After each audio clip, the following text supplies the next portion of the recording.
Well, I might draw attention to St. Ignatius of Loyola, who was still a fairly young man, went through this extraordinary religious conversion, and then spent about a year living in a cave, essentially, in Manresa, and lived in extreme deprivation, fasting, and living with utter simplicity, even letting his hair grow and his nails grow and that sort of thing. And you say, well, he went a little mad. No, he didn't go a little mad. He was experimenting, if you want, with this radical asceticism, trying to rid himself of the attachments that were keeping him from doing God's will. Now, was that an extreme form? Sure, sure. And a lot of the saints go through that. They go through an extreme period in imitation of Jesus, who spends the 40 days and 40 nights in the desert.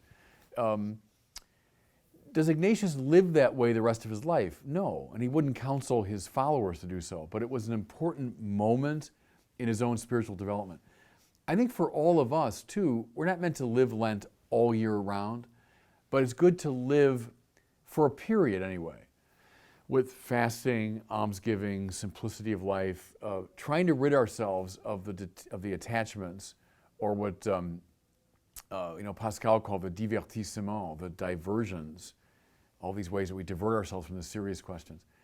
It's very important to have a time when we do something like what Ignatius did at Manresa.